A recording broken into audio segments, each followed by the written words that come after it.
Bonjour à tous et bienvenue dans notre émission Zoom Invest du mois d'août 2019. Dans quelques instants, nous parcourrons avec Gauthier Cassirs, membre du comité d'investissement, les décisions d'investissement prises par KBC ce mois-ci. Bonjour Gauthier. Bonjour. Ces derniers mois, les banques centrales défraient à nouveau la chronique. Avons-nous raison de penser que des décisions importantes sont imminentes ? Alors oui, tout à fait. Donc l'heure de vérité approche. Aussi bien Washington que Francfort ont annoncé qu'elles étaient prêtes à faire tout ce qui est en leur pouvoir pour aider l'économie, qui est quelque peu embourbée, d'une part par les conflits commerciaux et d'autre part par les incertitudes liées au Brexit. Donc voilà, il s'agit maintenant tout simplement de lier l'acte à la parole.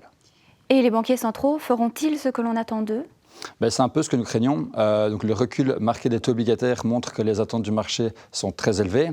Outre-Atlantique, les investisseurs vont devoir composer avec trois baisses des taux de 0,25% pour cette année. Donc la question est de savoir si la Réserve fédérale, qui garde bien un œil sur son inflation, est prête à aller aussi loin et à mettre ce plan en exécution. En Europe, les investisseurs espèrent aussi un cadeau de départ de Mario Draghi.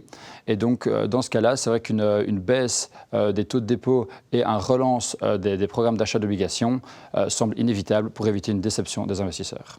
Et si c'est le marché qui est déçu ? Alors, dans ce cas-là, il faudra faire un reality check et un retour de flamme est tout à fait possible parce qu'en effet, on a bien une reprise ici et là de certains indicateurs économiques, mais cela reste assez timide. Donc, il faut être honnête, aujourd'hui, l'économie vacille quand même quelque peu vers la récession et le commerce mondial est aussi sous pression. Une autre constatation, c'est tout simplement que les bénéfices d'entreprise sont plus bas qu'il y a un an, et ce pour le deuxième trimestre consécutif. En Europe, il s'agit même du troisième trimestre consécutif. Et à côté de ça, on a aussi donc pas mal d'entreprises qui ont déjà publié un avertissement sur le bénéfice, ce qui montre bien que le climat n'est à l'heure actuelle pas très propice. Et quelles décisions allez-vous prendre concernant les portefeuilles ? Alors, les décisions restent quelque peu inchangées, donc on reste plutôt prudent quant aux actions. Donc, on reste sous-investi en actions. On est simplement dans l'expectative. Malgré ça, c'est vrai que le marché des actions a continué son ascension ces derniers mois, mais ce qui, selon nous, ne fait qu'augmenter le risque d'une potentielle correction. Et si tel est le cas, renforcerez-vous le pourcentage d'actions en portefeuille ? Alors, c'est fort probable parce qu'on s'attend quand même pour le deuxième semestre à une reprise économique et donc ce qui, bien sûr, sera normalement favorable pour le cours des actions. Et donc, voilà, c'est vrai que pour tout investisseur qui est à la recherche de rendement, on ne voit pas d'autre solution que d'investir en actions. Il faut surtout souligner qu'aujourd'hui, on a un rendement obligataire qui est particulièrement maigre. Notons par exemple que 12 000 milliards d'euros d'obligations aujourd'hui ont un rendement qui est négatif, donc enfin un taux d'intérêt qui est négatif.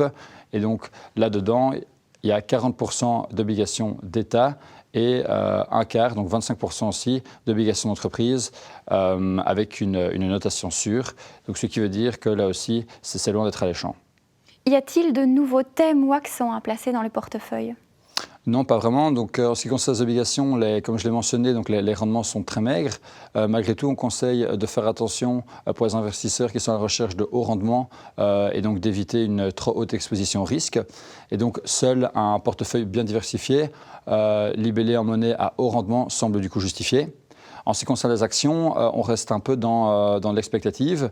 Et donc, à ce niveau-là, avec un accent sur les actions américaines et surtout celles avec des hauts dividendes. Merci Gauthier. Merci à toi. Et merci à tous de nous avoir suivis. Si vous avez encore des questions concernant ces matières, n'hésitez pas à prendre contact avec votre chargé de relations. Nous espérons vous revoir nombreux dans l'une de nos prochaines émissions. À très bientôt.